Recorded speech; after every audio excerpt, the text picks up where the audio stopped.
ವಾರ ನಾವು ಕ್ರೈಸ್ತರು ಎಂಬಂತಹ ಹೆಸರು ಹೇಗೆ ಬಂತು ಎಂಬ ವಿಷಯವನ್ನ ಧ್ಯಾನ ಮಾಡಿದ್ದೇವೆ.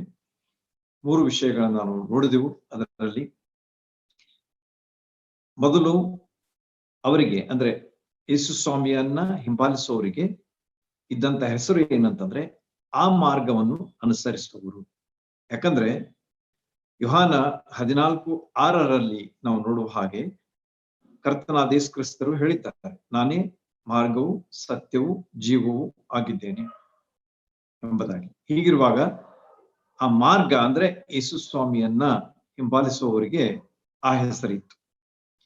ಮುಂದೆ ನಾವು 3 ವಿಷಯಗಳನ್ನ ನೋಡಿದೆವು. ಮೊದಲನೇದಾಗಿ ಅಪೊಸ್ತಲರ ಕೃತ್ಯದಲ್ಲಿ ಬರ್ತಕ್ಕಂಥ 11ನೇ ಅಧ್ಯಾಯದಲ್ಲಿ ಕ್ರೈಸ್ತರು ಎಂಬುದಾಗಿ ಮೊದಲಿಗೆ ಅವರಿಗೆ ಹೆಸರು ಬಂದದ್ದರ ಒಂದು ಉಲ್ಲೇಖ ನಾವು ನೋಡಿದೆವು. ಆಮೇಲೆ ಎರಡನೇ ಒಂದು ಉಲ್ಲೇಖ ಬಂದದ್ದು ಅರಸನಾದಂತಹ ಅಗ್ರಿಪ್ಪ ರಾಜನ ಬಾಯಿಯಿಂದ. ಅದು 26ನೇ ಅಧ್ಯಾಯ 28ನೇ ವಚನದಲ್ಲಿ ಅಪೊಸ್ತಲರ ಕೃತ್ಯ. 3ನೇ ಒಂದು ವಿಚಾರವನ್ನ ನಾವು ಮೊದಲೇ ಪೇತ್ರ 4:16 ನೋಡಿದೆವು. ಅಲ್ಲಿಯೂ ಸಹ ಒಂದು ಮಾತು ಬರ್ತದೆ, ಅದೇನಂತಂದ್ರೆ ಕ್ರೈಸ್ತರಾದಂತಹ ನಾವು ಎಂಬುದಾಗಿ. ಹಿಂಸೆ ಪಟ್ರೆ ನಾವು ನಾಚಿಕೆ ಪಡ್ಬೇಕಾದಂತಹ ಅವಶ್ಯಕತೆ ಇಲ್ಲ, ಅದರಲ್ಲಿ ನಾವು ದೇವರಿಗೆ ಮಹಿಮೆಯನ್ನು ತರಬೇಕು ಎಂಬಂತಹ ಒಂದು ವಿಚಾರವನ್ನ ಪೇತ್ರನು ಸ್ಪಷ್ಟವಾಗಿ ನಮ್ಮ ಮುಂದೆ ಇಟ್ಟಿದ್ದಾನೆ. ಈ ದಿವಸಗಳಲ್ಲಿ ಆಗ್ತಕ್ಕಂತಹ ಎಲ್ಲ ಸ್ಥಿತಿಗತಿಗಳನ್ನ ವಿಷಯಗಳನ್ನ ನಾವು ನೋಡುವಾಗ ನಾವು ಸಹ ಇಂಥ ಒಂದು ಸಂದರ್ಭ ಅಥವಾ ಒಂದು ಸಮಯದಲ್ಲಿ ದಾಟಿ ಹೋಗ್ತಾ ಇದ್ದೇವೆ. ಹೀಗಿರುವಾಗ ನಾವು ಯಾವ ರೀತಿಯಾಗಿ ಕ್ರೈಸ್ತರೆಂಬುದಾಗಿ ಕರೆಸಿಕೊಳ್ಳಲ್ಪಟ್ಟಂತಹ ನಾವು ಕ್ರಿಸ್ತನನ್ನು ಹಿಂಬಾಲಿಸುವಂತಹವರು, ಕ್ರಿಸ್ತನವರು ಎಂಬುದಾಗಿ ನಾವು ನೋಡಿದಂತೆ ನಮ್ಮ ಜೀವನ ಹೇಗಿರಬೇಕು ಎಂಬಂತಹ ಒಂದು ವಿಷಯವನ್ನ ನಾನು ನಿಮ್ಮ ಕೂಡ ಇವತ್ತು ಹಂಚಿಕೊಳ್ಬೇಕೆಂಬಂತಹ ಮನಸ್ಸುಳ್ಳವನಾಗಿದ್ದೇನೆ. ದೇವರಾತ್ಮನ ಸಹಾಯದಿಂದ ನಾವು ಎಫೆಸದವರೆಗೆ ಈಗಾಗಲೇ ಸಹೋದರಿಯರು ಓದಿದಂತ ಭಾಗ, ಎಫೆಸ 4ನೇ ಅಧ್ಯಾಯ ಮೊದಲನೇ ವಚನದಲ್ಲಿ ಒಂದು ವಿಷಯ ಬರ್ತದೆ. ಆಮೇಲೆ 5ರಿಂದ 15 ವಚನಗಳನ್ನ ಅವರು ಓದಿದ್ದಾರೆ. 5ನೇ ಅಧ್ಯಾಯದಲ್ಲಿ 1ರಿಂದ 15 ವಚನಗಳು. ಅದರಲ್ಲಿ ನಾವು 3 ಅಂಶಗಳನ್ನ ಇವತ್ತು ಗಮನಿಸ್ಲಿಕ್ಕೆ ಇದ್ದೇವೆ. ಯಾವ ರೀತಿಯಾಗಿ ಕ್ರೈಸ್ತರಾದಂತಹ ನಾವು ನಮ್ಮ ಜೀವನ ಹೇಗಿರಬೇಕು. ಕ್ರೈಸ್ತರ ಅಂತ ಹೇಳಿ ಕರೆಸ್ಕೊಳ್ತೇವೆ, ದೇವ್ರ ನಾಮಕ್ಕೆ ಸ್ತೋತ್ರ.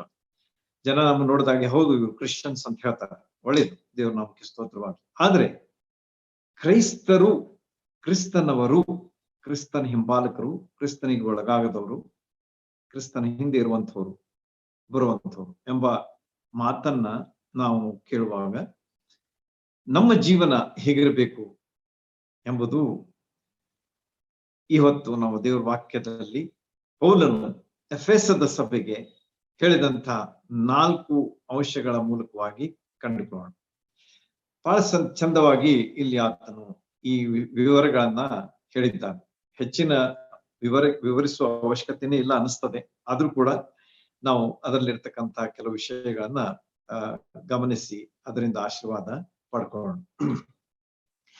ಮೊದಲನೇದಾಗಿ ಅಲ್ಲಿ ನಾವು ಎಫೆಸ 4:1 ನೋಡುವ ಪ್ರಕಾರ, ನೀವು ದೇವರಿಂದ ಕರೆಯಲ್ಪಟ್ಟವರಾದ ಕಾರಣ, ಅಂದ್ರೆ ಕ್ರೈಸ್ತರಾದಂಥ ನಾವು ಯೋಗ್ಯರಾಗಿ ನಡೆದುಕೊಳ್ಳಬೇಕೆಂದು ಕರ್ತನ ಸೇವೆಯಲ್ಲಿ ಸೆರೆಯವನಾದಂಥ ನಾನು ನಿಮ್ಮನ್ನ ಪ್ರಬೋಧಿಸುತ್ತೇನೆ ಎಂಬುದಾಗಿ ಪೌಲನು ಮೊದಲನೇದಾಗಿ ಹೇಳ್ತಾನೆ. ಕ್ರೈಸ್ತರ ಎನ್ಸ್ಕೊಳ್ತೀರಿ, ಒಳ್ಳೆಯದು. ದೇವರಿಂದ ಕರೆಯಲ್ಪಟ್ಟಿದ್ದೀರಿ, ಒಳ್ಳೆಯದು. ರಕ್ಷಣೆ ಹೊಂದಿದ್ದೀರಿ, ಒಳ್ಳೆಯದು. ಹೊಸ ಜೀವಿತ ನಿಮಗೆ ಸಿಕ್ಕಿದೆ, ಒಳ್ಳೆಯದು. ನಿತ್ಯ ಜೀವದ ನಿರೀಕ್ಷೆ ನಿಮಗಿದೆ, ದೇವರ ನಾಮಕ್ಕೆ ಸ್ತೋತ್ರ. ಹೀಗೆ ನೀವು ಇರುವಾಗ ನಿಮ್ಮ ಜೀವನ ಹೇಗಿರ್ಬೇಕು ಎಂಬಂಥ ವಿಷಯವನ್ನ ಪೌಲನು ಹೇಳ್ತಾನೆ. ಯೋಗ್ಯರಾಗಿ ನಡೆದುಕೊಳ್ಬೇಕು ಎಂಬುದಾಗಿ. ಎಂಥ ಒಂದು ವಿಶೇಷವಾದಂಥ ಮಾತನ್ನ ಪೌಲನು ಎಫೆಸದ ಸಭೆಗೆ ಮತ್ತು ಇವತ್ತು ನಮಗೆ ಆತನು ಹೇಳ್ತಾ ಇದ್ದಾನೆ. ನಮ್ಮ ಜೀವನದಲ್ಲಿ ನಾವು ಎಷ್ಟೋ ಸಲ ಯಾವ ರೀತಿಯಾಗಿ ನಡೆದುಕೊಳ್ತೇವೆ ಅಥವಾ ಯಾವ ರೀತಿಯಾಗಿ ನಮ್ಮ ಜೀವಿತ ಇದೆ ಎಂಬುದನ್ನ ನಾವು ಮರ್ತು ಬಿಟ್ಟಿರ್ತೇವೆ ಎಷ್ಟೋ ಸಲ. We forget it. ಆದ ಕಾರಣ ದೇವ್ರ ವಾಕ್ಯ ಇವತ್ತು ನಮಗೆ ಎಚ್ಚರಿಸ್ತಾ ಇದೆ. ಏನಂತ ಹೇಳಿ, ನಿಮ್ಮ ಜೀವನ ಹೇಗಿರ್ಬೇಕು ನೋಡ್ಕೊಡ್ರಿ. ನಿಮ್ಮ ಜೀವನ ಯೋಗ್ಯವಾಗಿ ಇದೆಯೋ ಅಥವಾ ಇಲ್ಲವೋ ಎಂಬುದನ್ನ ನೀವು ಪರೀಕ್ಷಿಸಿಕೊಡ್ರಿ ಎಂಬ ವಿಚಾರ ಇಲ್ಲಿ ನಮಗೆ ಮೊದಲನೇದಾಗಿ ಕಂಡು ಬರ್ತದೆ. ಕೊಲೊಸ್ಸೆಯವರಿಗೆ ಬರೆದ ಪತ್ರದಲ್ಲಿ ನಾವು ನೋಡ್ತೇವೆ, ಮೊದಲನೇ ಅಧ್ಯಾಯ 10ನೇ ವಚನದಲ್ಲಿ ಆತನು ನಮಗೆ ಕ್ರೈಸ್ತರ ಬಗ್ಗೆ ಏನು ಹೇಳ್ತಾನೆ ನೋಡ್ರಿ. ಕರ್ತನ ಚಿತ್ತದ ವಿಷಯವಾದ ತಿಳುವಳಿಕೆಯಿಂದ ತುಂಬಿಕೊಂಡು ಆತನಿಗೆ ಯೋಗ್ಯರಾಗಿ ನಡೆದು ಎಲ್ಲಾ ವಿಧದಲ್ಲಿ ಆತನನ್ನ ಸಂತೋಷಪಡಿಸುವವರಾಗಿರ್ಬೇಕೆಂದಲೂ ಎಂಬುದಾಗಿ ಪೌಲನು ಕೊಲೊಸ್ಸೆಯ ಸಭೆಗೆ ಹೇಳ್ತಾನೆ. ಅಲ್ಲಿಯೂ ಸಹ ನಮಗೊಂದು ಮಾತು ಕಂಡು ಬರ್ತದೆ. ಅದೇನಂತ, ಆತನಿಗೆ ಯೋಗ್ಯರಾಗಿ ನಡೆಯಬೇಕು. ಹೇಗೆ ಯೋಗ್ಯರಾಗಿ ನಡೆದುಕೊಳ್ಬೇಕು? ಕರ್ತನ ಚಿತ್ತದ ವಿಷಯವಾದ ತಿಳುವಳಿಕೆಯಿಂದ ತುಂಬಿಕೊಂಡಿರಬೇಕು ಎಂಬುದಾಗಿ ಪೌಲನು ಕೊಲೊಸ್ಸೆ ಸಭೆಗೆ ಹೇಳ್ತಾ ಇದ್ದಾನೆ. ಹೀಗೆ ದೇವರ ಚಿತ್ತ ನಾವು ತಿಳಿದವರಾಗಿ, ದೇವರ ವಾಕ್ಯದಿಂದ ತುಂಬಿದವರಾಗಿ, ಆತನ ಮಕ್ಕಳಾದಂತಹ ನಾವು ಆ ತಂದೆಗೆ ಯೋಗ್ಯರಾದಂತಹ ಒಂದು ಜೀವಿತವನ್ನ ಜೀವಿಸಬೇಕು. ಇದು ನಮ್ಮಿಂದ ಅಪೇಕ್ಷಿಸಲ್ಪಟ್ಟಿದೆ. This is expected of us ಎಂಬುದಾಗಿ ದೇವರ ವಾಕ್ಯದಿಂದ ನಾವು ನೋಡ್ತೇವೆ. ತಂದೆಯಾದ ದೇವರು ನಮ್ಮ ದೇವರಾಗಿದ್ದಾನೆ. ಆತನಿಗೆ ನಾವು ಪರಲೋಕದ ತಂದೆ ಎಂಬುದಾಗಿ ಕರೀತೇವೆ. ಆತನು ನಮಗೆ ಪರಲೋಕದ ಸಕಲ ವರಗಳನ್ನ ಕರ್ತನಾದ ಯೇಸು ಕ್ರಿಸ್ತರಲ್ಲಿ, ಆತ್ಮೀಯ ವರಗಳನ್ನ ಕರ್ತನಾದ ಯೇಸು ಕ್ರಿಸ್ತರಲ್ಲಿ ನಮಗೆ ಅನುಗ್ರಹಿಸಿದ್ದಾನೆ. ಹೀಗಿರುವಂತಹ ತಂದೆ, ಪವಿತ್ರನಾದಂತಹ ತಂದೆ, ಸೃಷ್ಟಿಕರ್ತನಾದಂತಹ ತಂದೆ, ಆತನ ಮಕ್ಕಳಾದಂತಹ ನಾವು, ನಮ್ಮ ಜೀವನ ಹೇಗಿರಬೇಕು ಎಂಬುದನ್ನ ನಾವು ಸ್ವಲ್ಪ ವಿಚಾರ ಮಾಡಬೇಕು. So many times we take the things so lightly. ನಮ್ಮ ಜೀವನದಲ್ಲಿ ನಾವು ಬಹಳಷ್ಟು ಹಗುರ ಭಾವನೆಯಿಂದ ಜೀವಿಸ್ತೇವೆ. ಏನಾಗುದಿಲ್ಲ ಬಿಡು, ಏನಾಗ್ತದೆ, ಹಿಂಗ್ ಮಾಡಿದ್ರೆ ಏನಾಗ್ತದೆ, ಹಾಗೆ ನಡೆದ್ರೆ ಏನಾಗ್ತದೆ, ಹೀಗೆ ಮಾತಾಡಿದ್ರೆ ಏನಾಗ್ತದೆ ಎಂಬುದಾಗಿ ಎಷ್ಟೋ ಸಲ ನಾವು ಹೇಳ್ತೇವೆ. ಅದರಲ್ಲಿ ಯಾವ ಒಂದು ಮಹತ್ವ ಇಲ್ಲ. ನಾವು ಹಾಗೆ ಹೇಳುವುದರಿಂದ ಅದರಿಂದ ಯಾವ ಮಹತ್ವ ಇಲ್ಲ. ಆದರೆ ದೇವ್ರ ವಾಕ್ಯ ಏನ್ ಹೇಳ್ತದೆ ಅದರ ಪ್ರಕಾರ ನಾವು ನಡೆಯುವುದು ಮುಖ್ಯ. ನಮ್ಮ ವಿಚಾರಗಳಾಗ್ಲಿ ಅಥವಾ ಮನುಷ್ಯ ವಿಚಾರಗಳಾಗ್ಲಿ ಮುಖ್ಯ ಅಲ್ಲ. ದೇವರ ವಾಕ್ಯ ನಮಗೆ ಅದರ ಬಗ್ಗೆ ಹೇಳುವಾಗ ಅದು ಮುಖ್ಯ. ಅದರ ಪ್ರಕಾರ ನಾವು ಹೋಗ್ಬೇಕು, ಜೀವಿಸ್ಬೇಕು, ಬಾಳಬೇಕು, ನಡೆಯಬೇಕು. ಅದು ಮುಖ್ಯವಾದದ್ದು. ಆದ ಕಾರಣ ಪೌಲ ಹೇಳ್ತಾನೆ ಏನಂತ ಹೇಳಿ, ತಂದೆಯಾದ ದೇವರ ಮಕ್ಕಳಾಗಿರುವಾದ, ಪವಿತ್ರನಾದಂತಹ ತಂದೆಯ ಮಕ್ಕಳಾಗಿರುವ ನೀವು ಯಾವ ರೀತಿಯಾಗಿರ್ಬೇಕಂತಂದ್ರೆ ಯೋಗ್ಯರಾಗಿ ಇರಬೇಕು. ಹೊಸಬರಾದಂತಹ ನೀವು, ಹೊಸ ಸೃಷ್ಟಿಗಳಾದಂತಹ ನೀವು. ಕೊರಿಂಥದವರಿಗೆ ಬರೆದ ಪತ್ರದಲ್ಲಿ ನಾವು ನೋಡ್ತೀವಿ ಏನಂತೇಳಿ, ಇಗೋ ಯಾವನಾದ್ರೂ ಕ್ರಿಸ್ತನಲ್ಲಿದ್ದರೆ ಅವನು ನೂತನ ಸೃಷ್ಟಿಯಾದನು, ಹಳೆಯದೆಲ್ಲ ಹೋಯ್ತು, ಎಲ್ಲವೂ ಹೊಸತಾಯ್ತು. ನಾವೇನಾಗಿದ್ದೇವೆ? ಹೊಸ ಸೃಷ್ಟಿಗಳಾಗಿದ್ದೇವೆ. ಹಾಗಾದ್ರೆ ನಮ್ಮ ಜೀವನ ಹೇಗಿರ್ಬೇಕು? ಹೊಸತನದಿಂದ ತುಂಬಿದಂತಹ ಜೀವನ ನಮ್ದಾಗಿರ್ಬೇಕು. It should be filled with the newness of life. ಹೊಸತನದ ಜೀವನ ನಮ್ಮದಾಗಿರ್ಬೇಕು. ನಾವು ಹೊಸಬರಾಗಿ ಜೀವಿಸ್ಬೇಕು.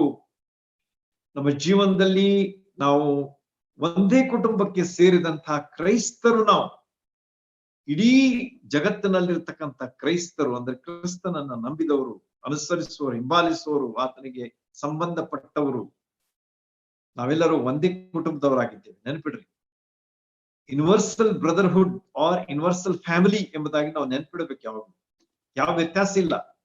ನಾವು Indian Christians, American Christians, Ceylon Christians ಎಂಬುದಾಗಿ ಯಾವ ವ್ಯತ್ಯಾಸ ಇಲ್ಲ ದೇವರ ಮುಂದೆ. We are all one in the Lord Jesus Christ.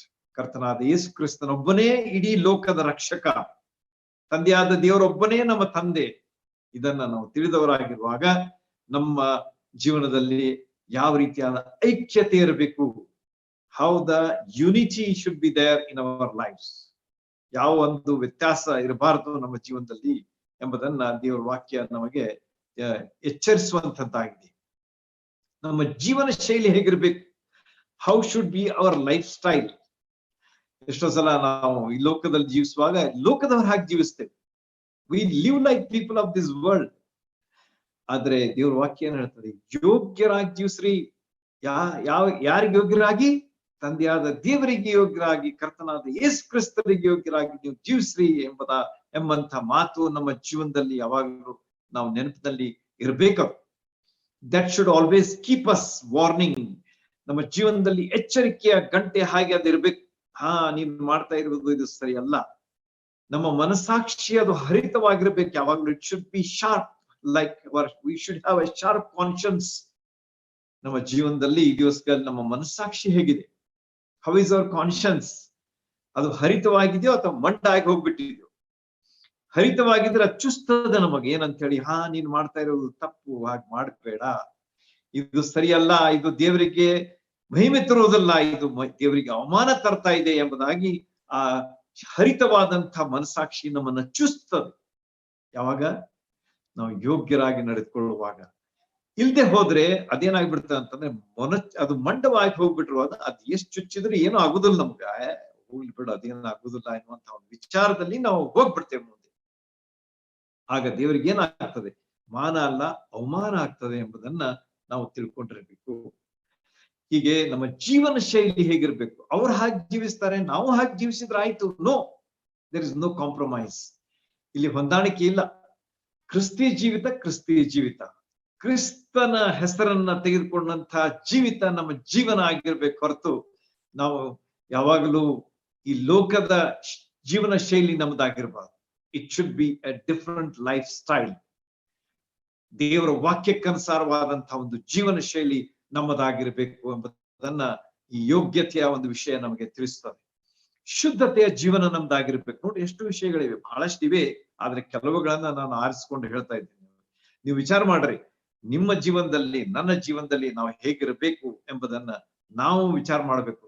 ಯಾಕಂದ್ರೆ I don't know how you are, you don't know how I am. ನಾನು ಹೇಳಿದ್ದನ್ನು ನೀವು ಕೇಳ್ತೀರಿ ಅಷ್ಟೇ. ಆದ್ರೆ ನಾವು ಒಬ್ಬರನ್ನೊಬ್ಬರು ತಿಳಿಯದೇ ಇದ್ರೂ ಕೂಡ ದೇವರು ನಮ್ಮನ್ನ ತಿಳಿದಿದ್ದಾನೆ, ನಾವು ನಮ್ಮನ್ನ ತಿಳ್ಕೊಂಡಿದ್ದೇವೆ. ಎರಡು ವಿಷಯಗಳನ್ನ ನಾವು ಯಾವಾಗಲೂ ತಿಳ್ಕೊಂಡಿರಬೇಕು. ನನ್ನ ವಿಷಯವಾಗಿ ನನಗ್ ಗೊತ್ತದೆ, ನನ್ನ ವಿಷಯವಾಗಿ ದೇವ್ರಿಗೆ ಗೊತ್ತದೆ. ನಿನ್ನ ವಿಷಯವಾಗಿ ನಿನಗ್ ಗೊತ್ತದೆ, ನಿನ್ನ ವಿಷಯವಾಗಿ ದೇವ್ರಿಗೆ ಗೊತ್ತದೆ.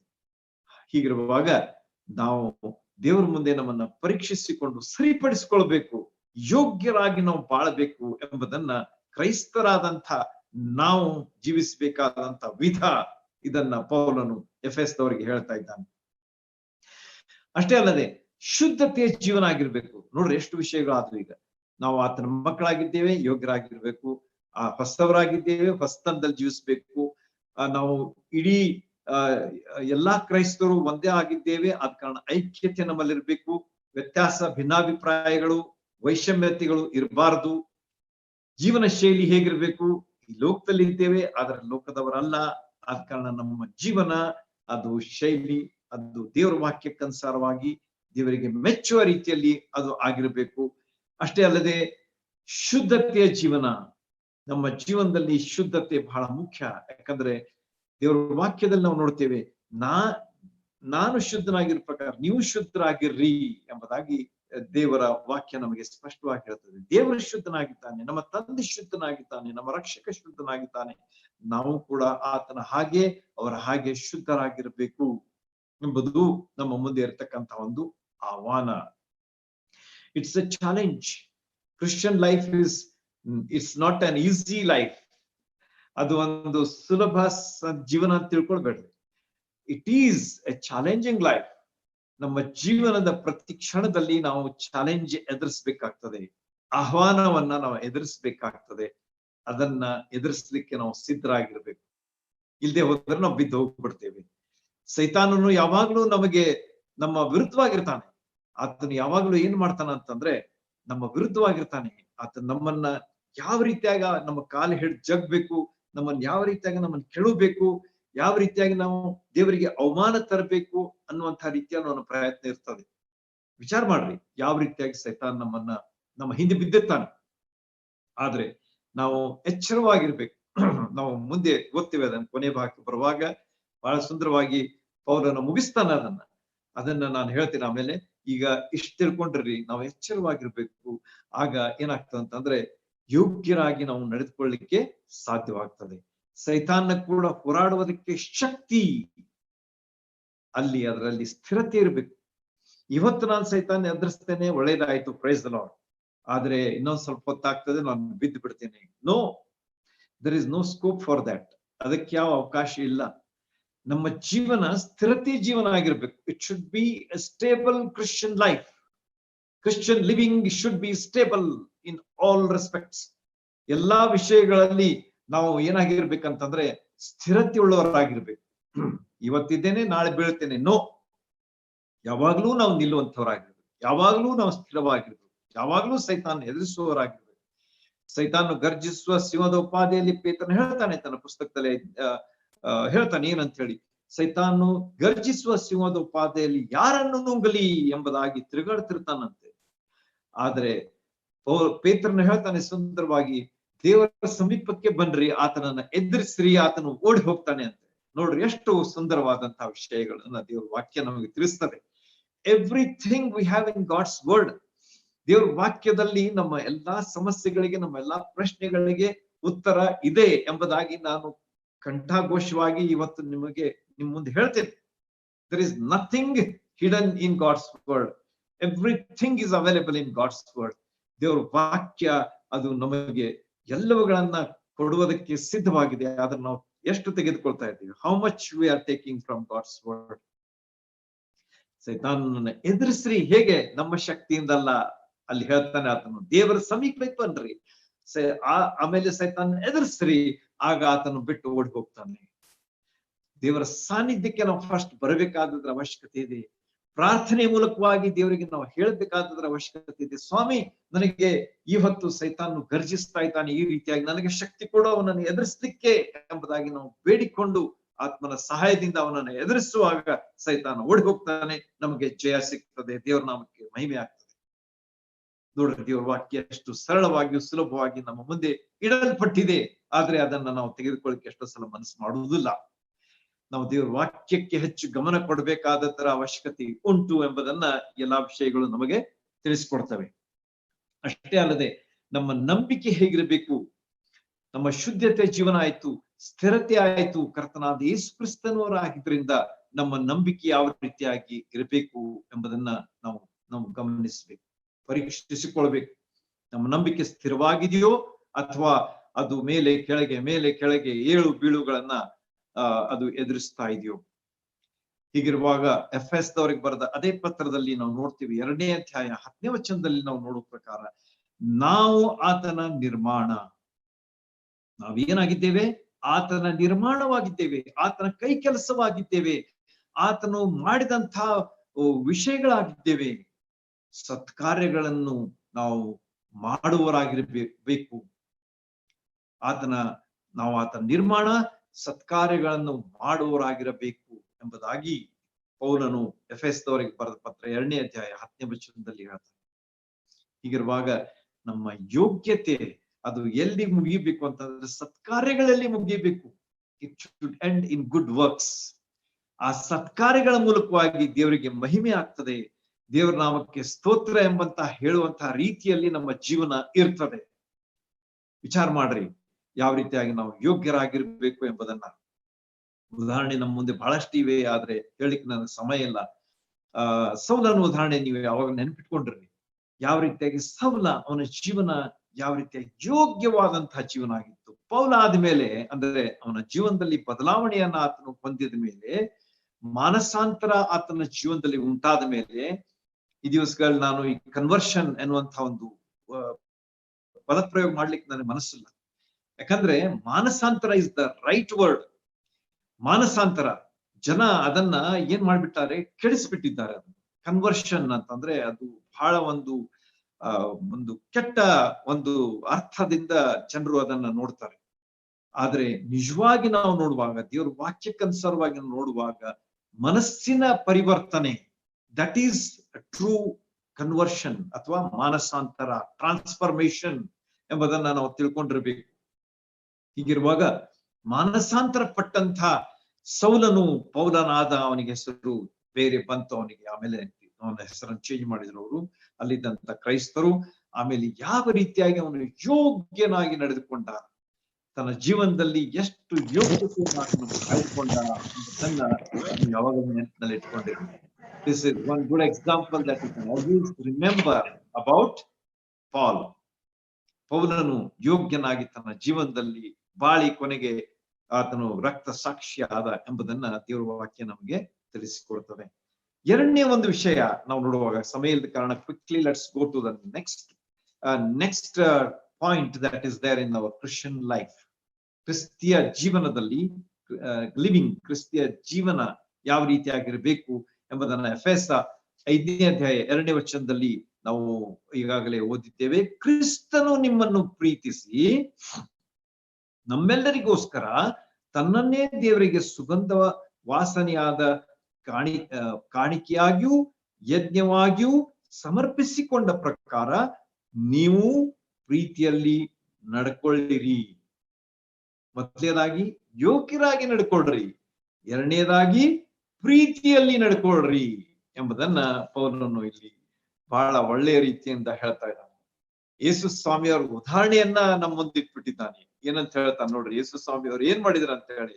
ಅವರು ನಮ್ಮನ್ನ ಪ್ರೀತಿಸಿದ್ರು ಮತ್ತು ನಮಗೋಸ್ಕರವಾಗಿ ತನ್ನನ್ನ ಒಪ್ಪಿಸಿಕೊಟ್ರು. ಆ ಕ್ರೂಜಿಯ ಮೇಲೆ ತಮ್ಮ ಪ್ರಾಣ ಕೊಟ್ರು, ರಕ್ತ ಸುರಿಸಿದ್ರು, ನಮ್ಮ ಪಾಪಗಳನ್ನ ಹೊತ್ತುಕೊಂಡ್ರು ಮತ್ತು ನಮಗೆ ಬರತಕ್ಕಂತ ಶಿಕ್ಷೆಯನ್ನು ಅವರು ಹೊತ್ತು ತೀರಿಸಿದ್ರು. ನಮಗೆ ಅವರು ಬಿಡುಗಡೆಯನ್ನು ಕೊಟ್ರು, ನಮಗೆ ಬೇಕಾದ ಪಾಪ ಕ್ಷಮಾಪಣೆಯನ್ನು ಕೊಟ್ರು ಎಂಬಂತ ವಿಷಯಗಳನ್ನ ಪೌಲನು ಇಲ್ಲಿ ಹೇಳಿ ಆತನ ಏನ್ ಹೇಳ್ತಾನಂತಂದ್ರೆ, ಇದಕ್ಕೆಲ್ಲ ಕಾರಣ ಏನು ಅಂತಂದ್ರೆ ಪ್ರೀತಿ. ಯೋಹಾನ 3:16 ಸಹ ಅದನ್ನೇ ನಾವು ನೋಡ್ತೇವೆ. ದೇವರು ಲೋಕದ ಮೇಲೆ ಎಷ್ಟೋ ಪ್ರೀತಿಯನ್ನಿಟ್ಟು ತನ್ನ ಒಬ್ಬನೇ ಮಗನನ್ನು ಕಳಿಸಿಕೊಟ್ಟನು. ಆತನ ಯಾರು? ಕರ್ತನಾದ ಯೇಸು ಕ್ರಿಸ್ತರು. ಆತನನ್ನು ನಂಬುವ ಒಬ್ಬನಾದ್ರೂ ನಾಶವಾಗದೆ ಎಲ್ಲರೂ ನಿತ್ಯ ಜೀವನ ಪಡೆಯಬೇಕೆಂದು ಆತನನ್ನ ಕಳಿಸಿಕೊಟ್ಟನು ಎಂಬುದಾಗಿ ದೇವರ ವಾಕ್ಯ ನಮಗೆ ಹೇಳ್ತದೆ. ದೇವರ ಪ್ರೀತಿ ನಮಗೆ ಯೇಸು ಸ್ವಾಮಿಯಲ್ಲಿ ಕಂಡು ಬರ್ತದೆ. ಯೇಸು ಸ್ವಾಮಿಯ ಪ್ರೀತಿ ನಮಗೆ ಎಲ್ಲಿ ಕಂಡು ಬರ್ತದೆ? ಆ ಕ್ರೂಜೆಯ ಮೇಲೆ ತನ್ನ ಪ್ರಾಣ ಕೊಡುವುದರ ಮೂಲಕ ನಮಗೆ ಕಂಡು ಬರ್ತದೆ. ಹೀಗಿರುವಾಗ ನಮ್ಮ ಮುಂದೆ ಏನಿದೆ ಅಂತಂದ್ರೆ ಪ್ರೀತಿನೇ ಪ್ರೀತಿ.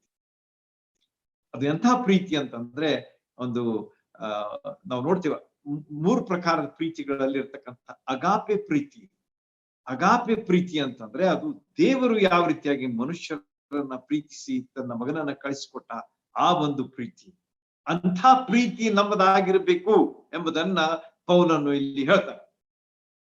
ನಮ್ಮ ಪ್ರೀತಿ ಲೋಕದ ಒಂದು ರೀತಿಯಲ್ಲಿ ಇರ್ತಕ್ಕಂಥ ಪ್ರೀತಿ ಅಲ್ಲ. ಎಷ್ಟೋ ಸಂದರ್ಭಗಳಲ್ಲಿ ಜನ ಪ್ರೀತಿ ಅಂತಂದ್ರೆ ಅದಕ್ಕೆ ಬಹಳ ತಪ್ಪು ಒಂದು ಕಲ್ಪನೆ ಅಥವಾ ತಪ್ಪು ಅರ್ಥ ಹಚ್ಚುವುದನ್ನು ನಾವು ನೋಡ್ತೀವಿ. But that is not the real love. ಈ ಒಂದು ಪರದೆ ಮೇಲೆ ಇರ್ತಕ್ಕಂಥ ಪ್ರೀತಿ ಅಲ್ಲ. ನಾನು ಹೆಚ್ಚು ವಿವರಿಸೋದಿಲ್ಲ, ನೀವು ಅರ್ಥ ಮಾಡ್ಕೊಳ್ರಿ. ಪರದೆ ಮೇಲೆ ಬರ್ತಕ್ಕಂಥ ಪ್ರೀತಿ ಅದು ನಿಜವಾದ ಪ್ರೀತಿ ಅಲ್ಲ. ಅದು ನೀವು ಹಣ ಕೊಟ್ಟು ನೋಡುವಂತಹ ಪ್ರೀತಿ ಅದು.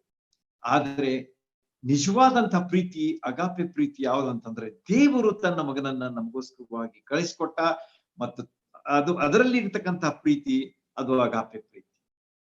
ಮತ್ತೆ ಕಳಿಸಿಕೊಟ್ಟಂತ ಮಗ ನಮ್ಮನ್ನು ಪ್ರೀತಿಸಿದ, ತನ್ನ ಪ್ರಾಣವನ್ನೇ ಕೊಟ್ಟ, ಅದು ಅಗಾಪೆ ಪ್ರೀತಿ. ಅಂಥ ಒಂದು ಪ್ರೀತಿ ನಮ್ಮ ಜೀವನದಲ್ಲಿ ಇರಬೇಕು. ಅದು ಅತ್ಯುನ್ನತವಾದಂತಹ ಒಂದು ಪ್ರೀತಿ ಆಗಿದೆ ಎಂಬುದನ್ನ ಈ ವಿಷಯ ನಮಗೆ ತಿಳಿಸಿಕೊಡ್ತದೆ. ಅದು ದೈವಿಕವಾದಂತಹ ಪ್ರೀತಿ. That is a divine love. ಮನುಷ್ಯರನ್ನ ಹೇಳಿದಲ್ಲ, ಪರದೆ ಮೇಲೆ ಅಥವಾ ಈ ಲೋಕದಲ್ಲಿ ಮನುಷ್ಯರು ಮಾಡುವಂತಹ ಒಂದು ಪ್ರೀತಿ ಅಲ್ಲ. ಯಾಕಂದ್ರೆ ಅದೇನಿದೆ ಅಂತಂದ್ರೆ it's limited, it is selfish. ಎಲ್ಲಿ ತನಕ ಮನುಷ್ಯ ನಮಗೆ ಕೊಡ್ತಾನೆ ಅಲ್ಲಿ ತನಕ ನಾವು ಪ್ರೀತಿ ಮಾಡ್ತೀವಿ. ಎಲ್ಲಿಗೆ ನಮಗೆ ಸಿಗೋದು ಬಂದ್ ಆಗ್ತದೆ ಅಲ್ಲಿ ಏನಾಗ್ಬಿಡುತ್ತೆ ಅಂತಂದ್ರೆ ವಿ ಡೋಂಟ್ ಲವ್ ಹಿಮ್. ಬೇಡ ಅವನ ಬಗ್ಗೆ ಬಹಳಷ್ಟು ಮಾತುಗಳನ್ನ ಆಡ್ಲಿಕ್ಕೆ ಶುರು ಮಾಡ್ತೀವಿ. ವಿಚಾರ ಮಾಡ್ರಿ, ನಾನು ಹೇಳ್ತಾ ಇರೋದು ಸರಿಯೋ ತಪ್ಪೋ ಎಂಬುದನ್ನು. ಮನುಷ್ಯನ ಪ್ರೀತಿ ಇಂಥ ಪ್ರೀತಿ. ಎಲ್ಲಿ ತನಕ ನಮಗೆ ಸಿಗ್ತದೆ ಅಲ್ಲಿ ತನಕ ಹೊಗಳ್ತೇವೆ, ಪ್ರೀತಿ ಮಾಡ್ತೇವೆ, ಒಳ್ಳೆಯವರು ಅಂತ ಹೇಳ್ತೇವೆ, ಬಹಳಷ್ಟು ವಿಷಯಗಳಲ್ಲಿ ಆಗ್ತದೆ. ಆದರೆ ಯಾವಾಗ ಬರ್ತಕ್ಕಂಥ ವಿಷಯಗಳು ಅಥವಾ ಸಿಗ್ತಕ್ಕಂಥ ವಿಷಯಗಳು ಅಥವಾ ಆಗ್ತಕ್ಕಂಥ ವಿಷಯಗಳು ನಿಂತು ಅಂದ್ಕೊಳ್ಳೆ ಮುಗಿ, ಆ ಪ್ರೀತಿ ಅಲ್ಲಿಗೆ ಸ್ಟಾಪ್. ಆದ ಕಾರಣ ನಮ್ಮ ಪ್ರೀತಿ ಹೇಗಿರ್ಬೇಕಂತಂದ್ರೆ ದೈವಿಕವಾದಂತಹ ಪ್ರೀತಿ. ಈ ಪ್ರೀತಿಯಲ್ಲಿ ನೀವು ನಡ್ಕೊಳ್ರಿ ಅಂತ ಹೇಳ್ಬೇಕಾದ್ರೆ ಏನ್ ಕಾರಣ? ಲೋಕದ ರೀತಿಯಲ್ಲಿ ಪ್ರೀತಿ ಬೇಡ ಎಂಬುದಾಗಿ ಅವನನ್ನು ಹೇಳ್ತಾನೆ. ಅದು ಎಂಥ ಪ್ರೀತಿಯಾಗಿದೆ ಅಂತಂದ್ರೆ ಸತತವಾಗಿರುವಂತಹ ಪ್ರೀತಿ. ದೇವರು ನಮ್ಮನ್ನ ಒಂದು ದಿವಸ ಪ್ರೀತಿ ಮಾಡಿ 2ನೇ ದಿವಸ ನಮ್ ಕೈ ಬಿಡ್ಲಿಲ್ಲ. He has loved us forever. ಯೇಸು ಸ್ವಾಮಿ ವಿಷಯವಾಗಿ ನಾವು ನೋಡ್ತೀವಿ ಏನಂತ ಹೇಳಿ, ಆತನು ತನ್ನವರನ್ನ ಪ್ರೀತಿಸಿದನು ಮತ್ತು ಪ್ರೀತಿಸುತ್ತಾ ಹೋದನು ಎಂಬುದಾಗಿ ದೇವರ ವಾಕ್ಯದಲ್ಲಿ ಒಂದು ವಚನ ಇದೆ. ಬಹಳ ಸುಂದರವಾದಂತಹ ವಚನ. ಆತನು ಪ್ರೀತಿಸಿದನು ಮತ್ತು ಕೊನೆಯವರೆಗೆ ಅವರನ್ನ ಪ್ರೀತಿಸ್ತಾ ಹೋದನು ಎಂಬುದಾಗಿ. ಎಂಥ ಒಂದು ಪ್ರೀತಿ ನೋಡ್ರಿ ಇದು. ಕೊನೆಯವರೆಗೆ ಇರತಕ್ಕಂತಹ ಪ್ರೀತಿ, ಸತತವಾದಂತಹ ಪ್ರೀತಿ, ಸ್ಥಿರವಾದಂತಹ ಪ್ರೀತಿ, ಅತ್ಯುನ್ನತವಾದಂತಹ ಪ್ರೀತಿ, ಮುರಿಯದಂತಹ ಪ್ರೀತಿ. ಮುರಿಯುವುದಲ್ಲ ಅದು, that is it is non breakable. ಅದು ಅದು ಮುರಿಯದಂತಹ ಒಂದು ಪ್ರೀತಿ, ಮುರಿಯುವುದಿಲ್ಲ, ಅದು ಹಾಗೆ ಇರುವಂತಹ ಒಂದು ಪ್ರೀತಿ.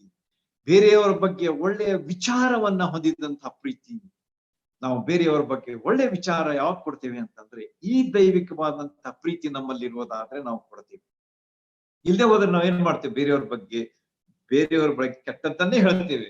ಅವರು ಹಾಗೆ, ಅವ್ರು ಹೀಗೆ, ಅವ್ರು ಅದನ್ನು ಮಾಡಿದ್ರು, ಇವರು ಅದನ್ನು ಮಾಡಿದ್ರು ಎಂಬಂತಹ ವಿಚಾರಗಳನ್ನೇ ಹೇಳ್ತೇವೆ ಹೊರತು ನಿಜವಾದಂತಹ ಪ್ರೀತಿ ಇದ್ರೆ ಅದನ್ನ ಕ್ಷಮಿಸ್ಬಿಡ್ತೇವೆ. Forget it. ಕ್ಷಮಿಸ್ಬಿಡ್ತೇವೆ ಅವ್ರನ್ನ. We forgive them and forget it. ನೋಡ್ರಿ, ದೈವಿಕವಾದ ಪ್ರೀತಿ ಏನ್ ಮಾಡ್ತಾ ಅಂತಂದ್ರೆ, ಅದು ನಮ್ಮನ್ನ ಕ್ಷಮಿಸ್ತದೆ ಮತ್ತು ಅದು ನಮ್ಮನ್ನ ಮರೆಯುವಂತೆ ಮಾಡ್ತದೆ. These are the two things concerned with divine love.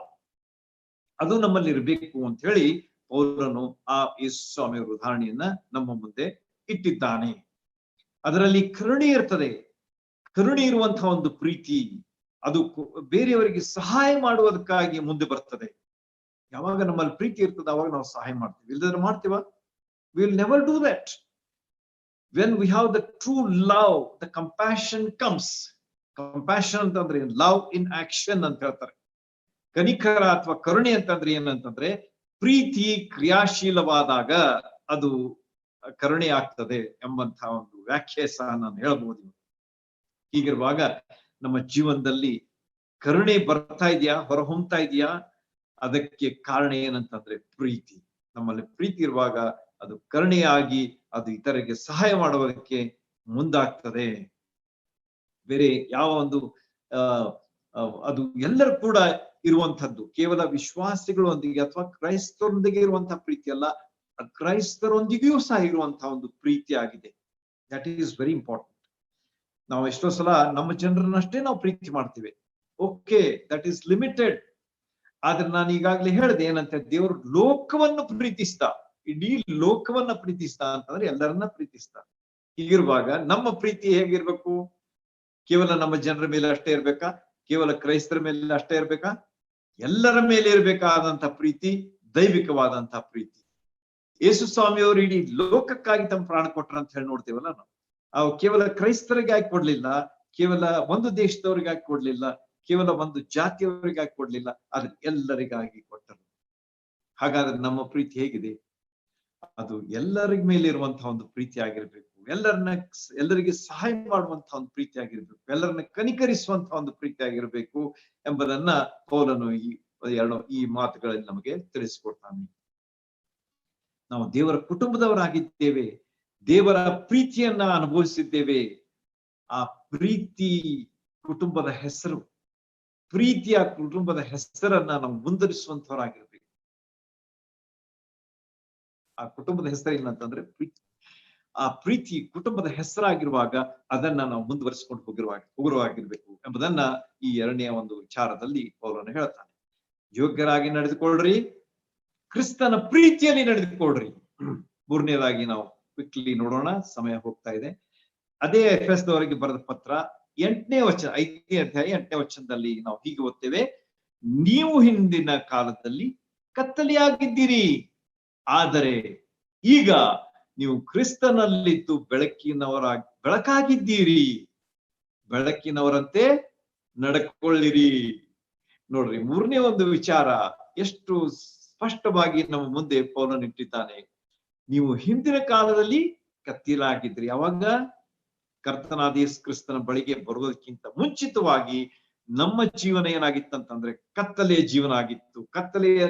ಕತ್ತಲೆಯಲ್ಲಿ ನಾವು ಜೀವಿಸ್ತಾ ಇದ್ದೆವು, ಕತ್ತಲೆ ವಿಷಯಗಳನ್ನ ಮಾಡ್ತಾ ಇದ್ದೆವು, ಕತ್ತಲೆಯಲ್ಲೇ ನಾವು ಇರ್ಲಿಕ್ಕೆ ಮನಸ್ಸು ಮಾಡ್ತಾ ಇದ್ದೆವು. ಯಾಕಂದ್ರೆ ಅದು ಮುಚ್ಚಿ ಬಿಡ್ತದೆ. ನಾನು ನಿಮ್ಗೆ I think I have told you last time, ಅವ್ರ ಹಿಂದಿನ ಸಲ ಹೇಳ್ತಿರ್ಬೇಕು ನಾನು. ಕತ್ತಲೆ ಏನ್ ಮಾಡ್ತಾ ಅಂತ, ಇಟ್ ಕವರ್ಸ್, ಅದು ಮುಚ್ತದೆ. ಆದ ಕಾರಣ ಜನ ಕೆಟ್ಟ ಕೆಲಸ ಮಾಡ್ಲಿಕ್ಕೆ ಯಾವಾಗಲೂ ಕತ್ತಲೆಯನ್ನ ಆಶ್ರಯಿಸ್ತಾರೆ ಎಂಬುದನ್ನ ನಾನು ಐ ಥಿಂಕ್ ಹೇಳಿದ್ದೇನೆ. ಇದನ್ನ ಹೀಗೆ ನಮ್ಮ ಜೀವನದಲ್ಲಿ ಕತ್ತಲೆಯಿಂದ ನಾವು ಬಿಡುಗಡೆ ಹೊಂದಿ ಬೆಳಕಿನವರಾಗಿರುವಾಗ ಇಲ್ಲಿ ನೋಡ್ರಿ ಏನಂತೆ, ನೀವು ಹಿಂದಿನ ಕಾಲದಲ್ಲಿ ಕತ್ತಲೆ ಆಗಿದ್ದೀರಿ, ಆದರೆ ಈಗ ನೀವು ಕ್ರಿಸ್ತನಲ್ಲಿದ್ದು ಬೆಳಕಾಗಿದ್ದೀರಿ. ಯೇಸು ಸ್ವಾಮಿಯಲ್ಲಿ ನಾವು ಬಂದಾಗ ನಾವು ಬೆಳಕಾಗಿದ್ದೇವೆ. ಯಾಕಂದ್ರೆ ಯೇಸು ಸ್ವಾಮಿ ಹೇಳಿದ್ದಾರೆ ಏನಂತೇಳಿ, ಯೋಹಾನ ಸುವಾರ್ತೆ 8ನೇ ಅಧ್ಯಾಯ 12ನೇ ವಚನದಲ್ಲಿ ನಾವು ನೋಡುವಂತೆ, ನಾನೇ ಲೋಕಕ್ಕೆ ಬೆಳಕಾಗಿದ್ದೇನೆ, ನಾನೇ ಲೋಕಕ್ಕೆ ಬೆಳಕಾಗಿದ್ದೇನೆ ಎಂಬುದಾಗಿ. ಹೀಗೆ ಯೇಸು ಸ್ವಾಮಿಯವರ ಬೆಳಕು ನಮ್ಮ ಯೋಹಾನ ಸುವಾರ್ತೆಯಲ್ಲಿ ಬರ್ತಕ್ಕಂತ ಈ ಒಂದು ವಿಚಾರ, ನಾನೇ ಬೆಳಕಾಗಿದ್ದೇನೆ ಎಂಬುದಾಗಿ ಯೇಸು ಸ್ವಾಮಿ ಹೇಳಿರುವಾಗ ನಾವು ಆತನಲ್ಲಿದ್ದು ಬೆಳಕಾಗಿದ್ದೇವೆ. ಆ ಬೆಳಕನ್ನ ನಾವು ಹೊಂದಿಕೊಂಡಿದ್ದೇವೆ, ಆ ಬೆಳಕಿನಲ್ಲಿ ನಾವು ಇದ್ದೇವೆ. ಹೀಗಿರುವಾಗ ನಾವು ಏನಾಗ್ಬೇಕಂತೆ, ಬೆಳಕಿನವರಂತೆ ನಡ್ಕೊಳ್ಳಿರಿ ಎಂಬುದಾಗಿ ಅಲ್ಲಿ ಯೋಹಾನ ಸುವಾರ್ತೆಯಲ್ಲಿ ಈ ಎಫೆಸ್ ದವರಿಗೆ ಬರೆದ ಪತ್ರ 5ನೇ ಅಧ್ಯಾಯ 8ನೇ ವಚನದಲ್ಲಿ ಪೌಲನು ನಮಗೆ ತಿಳಿಸಿಕೊಡ್ತಾ ಇದ್ದಾನೆ. ಹೀಗೆ ಯೇಸು ಸ್ವಾಮಿಯವರ ಆ ಬೆಳಕು, ಅದನ್ನ ನಾವು ಅನುಸರಿಸುವರಾಗಿರ್ಬೇಕು. ಕತ್ತಲೆಯ ಮಾರ್ಗವನ್ನಲ್ಲ, ಬೆಳಕಿನ ಮಾರ್ಗವನ್ನ ನಾವು ಯಾವಾಗಲೂ ಹಿಡಿದಿರಬೇಕು. ಅದು ಯಾವಾಗಲೂ ನಮ್ಮ ಜೀವನದಲ್ಲಿ ಅದ್ಭುತವಾದಂತಹ ವಿಷಯಗಳನ್ನ ತರುವಂತದ್ದಾಗಿದೆ. ಸ್ವಲ್ಪವಾಗಿ ನಾನು ನಮ್ಗೆ ವಿವರಿಸ್ತೇನೆ. ಕತ್ತಲೆ ಮತ್ತು ಬೆಳಕಿನ ವ್ಯತ್ಯಾಸ ನಿಮಗೆ ಸ್ವಲ್ಪ ಹೇಳ್ತೇನೆ ಅಷ್ಟೇ, ಯಾಕಂದ್ರೆ ಸಮಯ ಇಲ್ಲದೆ ಹೋದ ಕಾರಣ. ಕತ್ತಲೆ ಅದೇನ್ ಮಾಡ್ತದೆ ಅಂತಂದ್ರೆ ಕೆಟ್ಟದ್ದಕ್ಕೆ ನಡೆಸ್ತದೆ. ಆಲ್ವೇಸ್ ವಿಚಾರ ಮಾಡ್ರಿ, ಕತ್ತಲೆಯಲ್ಲಿ ಏನೇನ್ ನಡೀತದೆ, ಕತ್ತಲೆಯಲ್ಲಿ ಅದರ ಒಂದು ಪರಿಣಾಮ ಏನಾಗ್ತದೆ ಎಂಬುದನ್ನ ನೀವು ವಿಚಾರ ಮಾಡಿದ್ರೆ, ಮೊದಲನೇದಾಗಿ ನಿಮ್ಗೆ ಏನ್ ಬರ್ತದೆ ಅಂದ್ರೆ ಕೆಟ್ಟದ್ದು ಬರ್ತದೆ. Outcome are the result is ಕೆಟ್ಟದ್ದು, ಬ್ಯಾಡ್, ಈವಿಲ್ ಎಂಬುದನ್ನ ಈ ಭಾಗ.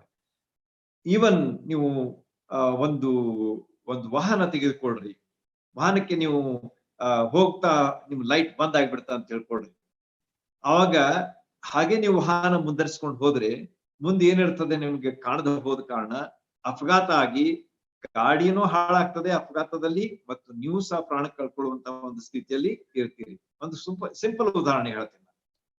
ಹೀಗಿರುವಾಗ ಕತ್ತಲೆಯ ಒಂದು ರಿಸಲ್ಟ್ ಯಾವಾಗಲೂ ಕೆಟ್ಟದ್ದಾಗಿರ್ತದೆ. ಕತ್ತಲೆ ಯಾವಾಗಲೂ ಇನ್ನೊಂದು ಅದರ ಒಂದು ಗುಣಧರ್ಮ ಏನಂತಂದ್ರೆ ಮುಚ್ಚುತ್ತದೆ, ಅದು ಇಟ್ ಕವರ್ಸ್. ನೋಡ್ರಿ, ನೀವು ಅದೊಂದು ವೆಹಿಕಲ್ ನಡೆಸುವಾಗ ಲೈಟ್ ಹೋದ್ಕೊಂಡು ನಿಮ್ಗೆ ಏನು ಕಾಣುದಿಲ್ಲ. Why? Because it is covered by darkness. ಕತ್ತಲೆ ಅದನ್ನು ಮುಚ್ಚಿಬಿಟ್ಟ ಕಾರಣ ನಿಮಗೆ ಅದು ಕಾಣುದಿಲ್ಲ. ಆಗ ನೀವೇನ್ ಮಾಡ್ತೀರಿ, ಹೋಗಿ ಅದಕ್ಕೆ ಅಪ್ಪಳಿಸ್ತೀರಿ, ಆಗ ನಿಮಗೆ ಅಪಘಾತ ಆಗ್ತದೆ. ಅಥವಾ ಒಬ್ಬ ವ್ಯಕ್ತಿನೇ ಬರ್ತಾ ಇದ್ದಾನ ಅಂತ ತಿಳ್ಕೊಳ್ರಿ, ನಿಮ್ಗೆ ಕಾಣುದಿಲ್ಲ, ಬಿಕಾಸ್ ಈಸ್ ಕವರ್ಡ್. ನಿಮ್ಮ ವಾಹನಕ್ಕೆ ಲೈಟ್ ಇಲ್ಲದ ಕಾರಣ ನಿಮ್ಗೆ ಕಾಣ್ಲಿಲ್ಲ. ನೀವು ಹೋಗಿ ಆ ವ್ಯಕ್ತಿಗೆ ಹೊಡಿತೀರಿ, ಆ ವ್ಯಕ್ತಿ ಸಾಯಬಹುದು, ಅಥವಾ ಅವನ ಕೈ ಕಾಲು ಮುರಿಬಹುದು, ಅಥವಾ ತಲೆ ಹೊಡಿಬಹುದು. ಹೀಗೆ ಕತ್ತಲೆ ಏನ್ ಮಾಡ್ತಾ ಅಂತಾರೆ, ಮುಚ್ಚುತ್ತದೆ. ಮೂರನೆಯದಾಗಿ ನಾವು ನೋಡ್ತೇವೆ, ಕತ್ತಲೆಯ ಕೆಲಸಗಳು ಅವು ಯಾವುದೇ ಕೆಲಸಕ್ಕೂ ಬಾರದವುಗಳು, useless. The work of darkness are useless. ಅದರಿಂದ ಏನೂ ಉಪಯೋಗ ಇಲ್ಲ. ಕತ್ತಲೆಯ ಒಂದು ಮಾಡ್ತಕ್ಕಂಥ ಕೆಲಸಗಳಿಂದ ಯಾವ ಪ್ರಯೋಜನ ಆಗುವುದಿಲ್ಲ, ಉಪಯೋಗ ಆಗುವುದಿಲ್ಲ. ಅದು ವೇಸ್ಟ್, ಯೂಸ್ಲೆಸ್ ಎಂಬುದನ್ನ ನೀವು ನೆನಪಿನಲ್ಲಿ ಇಟ್ಕೊಳ್ಬೇಕು. ಈ ಮೂರು ವಿಷಯಗಳನ್ನ ನೆನಪಿಟ್ಕೊಳ್ರಿ. ಮೊದಲನೇದಾಗಿ ಕೆಟ್ಟದ್ದು, ಎರಡನೇದಾಗಿ ಮುಚ್ತದೆ, ಮೂರನೇದಾಗಿ ಅದರಿಂದ ಯಾವ ಉಪಯೋಗ ಇಲ್ಲ. ಈಗ ನಾವು ಬೆಳಕಿನ ಕಡೆಗೆ ಬರೋಣ. ಬೆಳಕು ಏನ್ ಮಾಡ್ತಂತಂದ್ರೆ ಪ್ರಕಾಶಿಸ್ತದೆ. It shines. ಅದು ಬೆಳಕನ್ನ ಕೊಡ್ತದೆ. ಅದು ನಮ್ಮ ಜೀವನದಲ್ಲಿ ಏನೇನು ಮಾಡ್ಲಿಕ್ಕೆ ಹಸ್ತದೆ, ಎಲ್ಲಾ ಒಳ್ಳೆಯ ವಿಷಯಗಳನ್ನ ಮಾಡ್ಲಿಕ್ಕೆ ಹಸ್ತದೆ. ಅದು ಮುಚ್ಚುವುದಿಲ್ಲ, ಆದ್ರೆ ಎಲ್ಲವುಗಳನ್ನ ತೆರೆದಿರ್ತದೆ. ಒಳ್ಳೆಯ ವಿಷಯಗಳನ್ನ ಉಪಕಾರ ಮಾಡ್ರಿ, ನೀತಿಯಿಂದ ನಡೆದುಕೊಡ್ರಿ, ಸತ್ಯದಿಂದ ಜೀವಿಸ್ರಿ, ಒಳ್ಳೆಯ ವಿಷಯಗಳನ್ನ ಮಾಡ್ರಿ ಎಂಬುದಾಗಿ ಹೇಳುವಂಥದ್ದು ಯಾವುದು? ಬೆಳಕು. ಅಷ್ಟೇ ಅಲ್ಲದೆ ಅದು ಮುಚ್ಚುವುದಿಲ್ಲ, ಅದು ಪ್ರಕಟಿಸ್ತದೆ.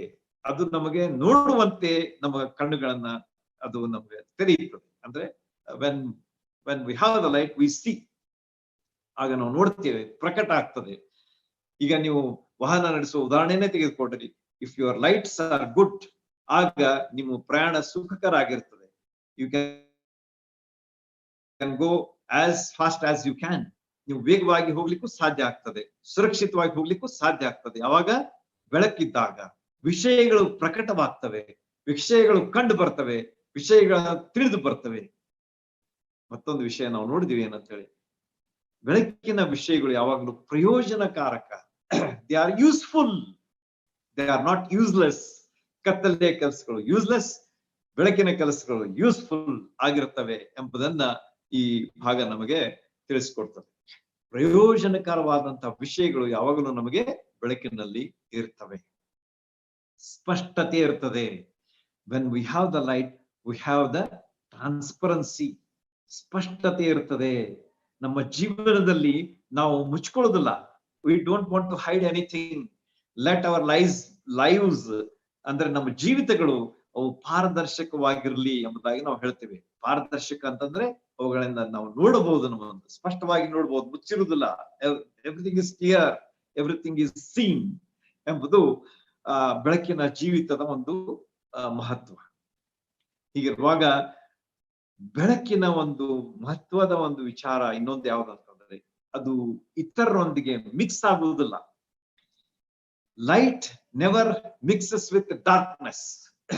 ಕತ್ತಲೆಯೊಂದಿಗೆ ಬೆಳಕು ಎಂದಿಗೂ ಮಿಶ್ರ ಆಗುವುದಿಲ್ಲ. ಕತ್ತಲೆ ಇರ್ತದೆ ಅಂತ ತಿಳ್ಕೊಡ್ರಿ, ಬೆಳಕು ಬಂದ ಕೂಡಲೇ ಏನಾಗ್ತದೆ ಅಂತಂದ್ರೆ ಅದು ಹೋಗ್ಬಿಡ್ತದೆ. ಬೆಳಕೇ ಉಳಿತದೆ, ಕತ್ತಲೆ ಓಡಿ ಹೋಗ್ಬಿಡ್ತದೆ. ನಮ್ಮ ತಂದೆಯವರು ಒಂದು ಉದಾಹರಣೆ ಕೊಡ್ತಾ ಇದ್ರು. ಯಾವಾಗ ನಮ್ಮ ಜೀವನದಲ್ಲಿ ಕರ್ತನಾದ ಯೇಸು ಕ್ರಿಸ್ತರನ್ನ ನಮ್ಮ ಸ್ವಂತ ರಕ್ಷಕನಾಗಿ ನಾವು ಸ್ವೀಕರಿಸಿಕೊಳ್ತೇವೆ, ಆಗ ನಮ್ಮ ಜೀವನದಲ್ಲಿ ಇರ್ತಕ್ಕಂಥ ಕತ್ತಲೆ ಅದೇನಾಗ್ತದೆ ಅಂತಂದ್ರೆ ಹೋಗ್ಬಿಡ್ತದೆ. ಯಾಕೆ? ಯೇಸು ಸ್ವಾಮಿಯ ಬೆಳಕು ನಮ್ಮ ಜೀವನದಲ್ಲಿ ಬಂದಾಗ ಆ ಕತ್ತಲೆ ಓಡಿ ಹೋಗ್ಬಿಡ್ತದೆ ಎಂಬುದನ್ನ ಅವ್ರು ಹೇಳ್ತಾ ಇದ್ರು. ಯಾವಾಗ I can never forget that. ಅವ್ರು ಹೇಳ್ತಾ ಇದ್ರು, ಒಂದು ಕತ್ತಲೆ ಒಂದು ಕೋಣೆ ಇದೆ ಅಂತ ತಿಳ್ಕೊಳ್ರಿ, ಆ ಕಿಟಕಿಯನ್ನು ನೀವು ತೆಗೆಯರಿ, ಆಗ ಹೊರಗಿನ ಬೆಳಕು ಬರ್ತದೆ, ಅವಾಗ ಒಳಗಿದ್ದದ್ದೆಲ್ಲ ಬೆಳಕಾಗ್ತದೆ, ಕತ್ತಲೆ ಹೋಗ್ಬಿಡ್ತದೆ ಎಂಬುದಾಗಿ. ಹೀಗೆ ಇರ್ತಕ್ಕಂತಹ ಬೆಳಕಿನ ಮಹತ್ವವನ್ನ ಪೌಲನು ಇಲ್ಲಿ ನಮಗೆ ತಿಳಿಸ್ಕೊಡ್ತಾ ಇದ್ದಾನೆ.